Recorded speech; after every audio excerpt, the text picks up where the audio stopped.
And the next gentleman that I want to bring up is a friend of mine from Sinclair Broadcasting, Mr. Joe Koff.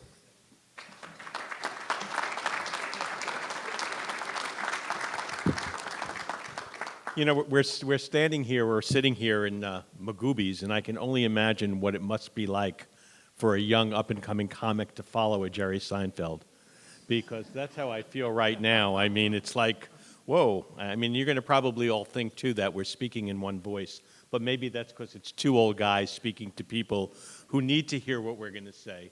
So I hope you indulge me for the next few minutes on what I have to say. A lot of it is what Vance was talking about, and he triggered something when he was saying about failing.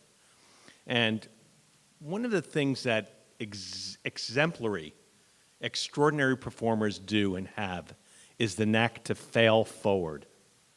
They see that as an opportunity to understand what really went on and how they can better themselves. They don't take it personally. They don't see it judgmentally. And if I can just, on that one line, fail forward. There's nothing wrong with failing. I agree with Vance. Failing means that you tried something and it didn't work. But I'm going to add one thing to that, Vance. I hope you don't mind, and then I'm going to get into the body of my speech. It was a quote that was given to me from my first mentor, who gave me an opportunity at a very young age like you're going to have. And his quote was to me, he says, remember this, you can't live with guilt, but you can live with failure. If you failed and you didn't do everything possible for that moment, you're never going to be able to live with yourself. But if you tried and it was your hardest and you did everything, you prepared, you went, you studied, you lived, you learned, and you failed, I just say, so what? Learn from it. So it's really an important message, and I thank you, Vance, for triggering it for me. So let me just say to you, you distinguished graduates, and you are, and to your families and friends, I'm humbled by this moment for me to be at a commencement exercise. Listen to me, I'm already nervous about it because it's my first time doing this. And a lot of you are going to be facing things for the first time. And I can tell you, for both of us, it can be a scary opportunity. And when I think about when I graduated, my career started, I can only think of what was going through my mind. And probably a lot of it's going through your mind. And a lot of it might be scary. And parents, I know there's a lot of things going through your mind. I can tell you, I'll give you a little anecdote about my upbringing. My father was a doctor, and I really had no interest in medicine, so if there are any doctors in the room, please don't take it personally. All I did, I was into TV. I liked the media. I loved TV. And I remember my father always coming into my room and going, all you do is watch TV. What are you possibly going to do with your life? And yeah, exactly. Thank you. Thank you. I needed a laugh, comedy club, but I think you understand the point. That it's what you do with your life and how you do with what you do with your life that's so important. And I will tell you that I entered broadcasting a zillion years ago, and I will tell you it was hostile to inexperienced people. Hostile. I mean, if I didn't send out 150 tapes, I wanted to be a disc jockey. You guys are in the technical side. I know some of you have specialized in on-air. And when I think of what Sheffield offers as far as audio and video and tech and on-air broadcasting, you're hardly inexperienced. So don't let them throw that on you. You're not inexperienced. You're ready to go. You have to find your way like I found my way. And I will tell you that the person that's speaking to you right now is really no different than the person that was sitting there. I'm a little heavier, I'm a little older, and maybe a little grayer. But it's the me that went after those interviews. And that's what I want to talk to you guys about, being authentic. Being the authentic you, that's what's important going forward. And the first step is knowing who and what you are. Because without that, nothing's going to happen. This is your mirror and your opportunity to be the real you, whoever that may be. It requires honesty and some tough talk to yourself. This isn't someone talking to you. This is you looking in that mirror and saying, here I am, what do I think? And I don't want you to be afraid to look in that mirror because everyone's got a perfect mirror image. It's after we put on the makeup and after we start claiming the denials that all the falsities happen. So you have to be true to yourself and real to yourself about what that is.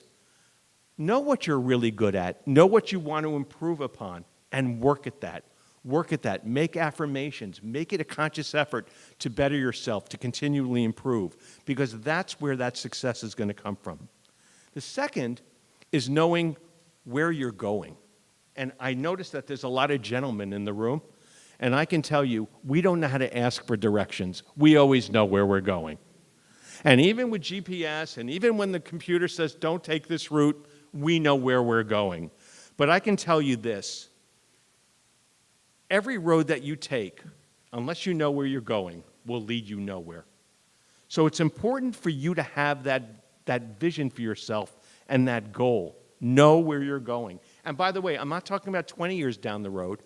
I'm talking about, how about, where are you going next month? Where are you going next year? Where do you want to be this year? Where do you want to be next year? What is that plan? What is that vision? If you can vision it, it can happen. And it's really important that you take stock, but that's part of that authenticity that I was talking about. The third, and Vance also touched on this, and I promise we didn't collude on this, which is learning and developing your skills.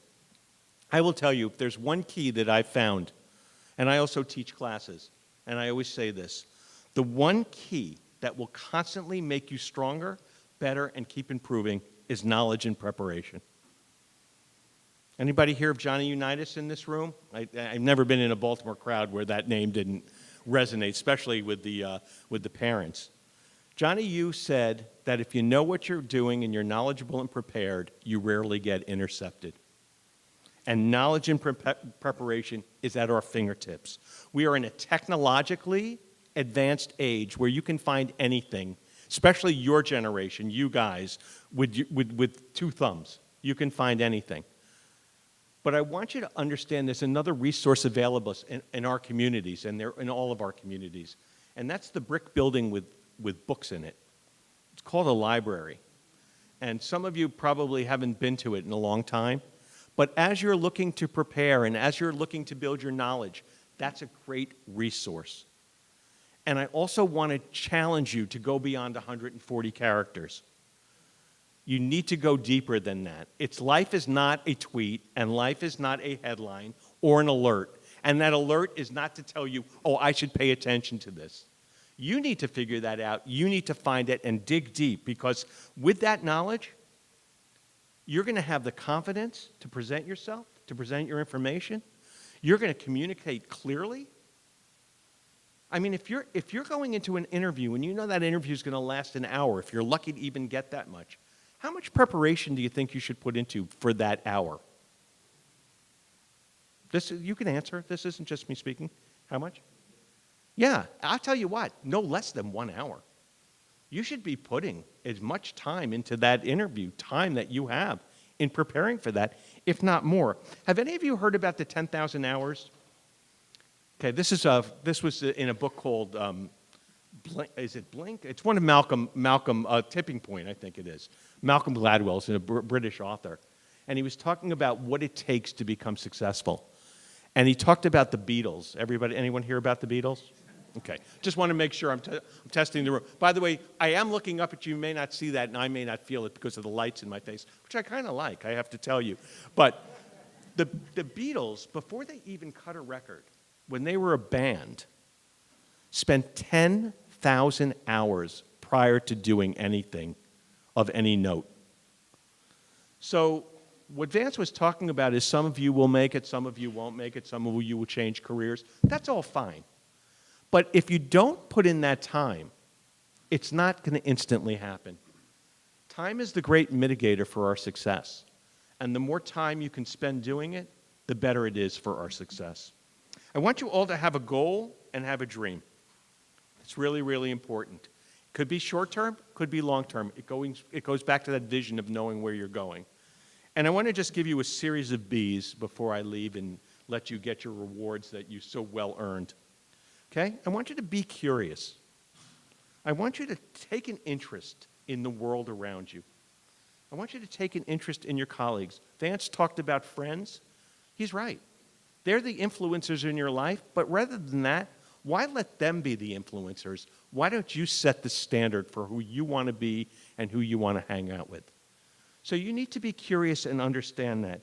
You need to be empathetic, Because people who feel that you really care will care about you.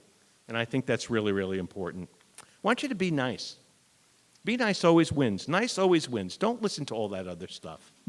I know the girls like the bad guys. I get that from a dating perspective. But I want you in business and in life to be nice. I want you to be open in your mind. I want your mind to have a sign that says, come on in, you're welcome. I want you to believe in yourself. Because if you don't, why should anyone else? And I also want you to be present. I mean, live in the moment. Because I'm going to tell you, that's where the opportunities are. And I'm going to test you right now because some of you are not even listening to what I'm saying. You're thinking about who's next, when am I going to get that cupcake, why don't they have more soda choices? All these things are going through your mind. And because of that, you're not hearing what I'm saying. Because opportunities exist everywhere. But the only ones who can grasp them and see them are those who are looking for them. So be aware and be present. And I'm not going to go deep on this, but I want to apply a little of this logic to interviewing and to job seeking. As you prospect job opportunities, and before you even apply or go in, you should go to the internet and research the businesses or the people you're going to see. It is nearly, you all know how to Google people you want to date or you're interested in. Why don't you take that same energy and put it to where you're going to look to work? Because I can tell you, back to knowledge and preparation, that means a lot. That means a lot if you know about the people you're speaking to, if you know about the business that they're good at, if you know about awards that they won. This is what's going to make you different from everyone else. And isn't it all about the point of differentiation? Look at all the work you've done, and I'm so impressed with Sheffield Institute for the skills that they provide and the equipment that they provide and what they're getting ready for you to do.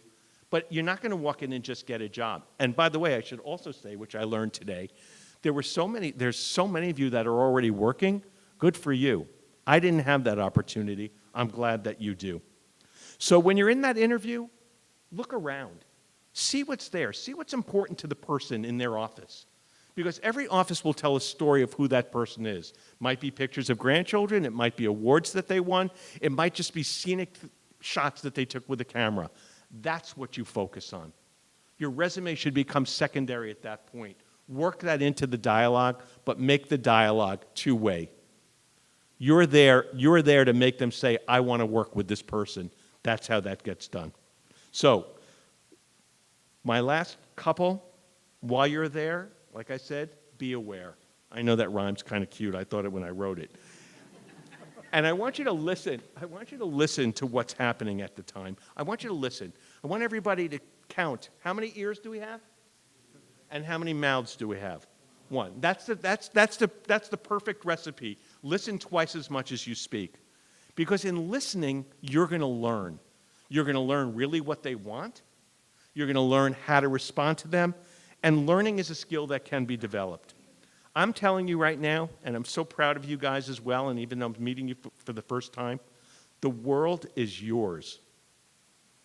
Don't just work hard at finding a job. I want you to work hard at everything you do. Everything you do. Don't limit this hard work to business. Don't limit it to anything. Life is hard work, but life is so rewarding if you just put your mind to it and your energies to it. So congratulations again. And I just want to leave you with one more B, and I thank you for allowing me to speak. And that's just simply be amazing. Thank you.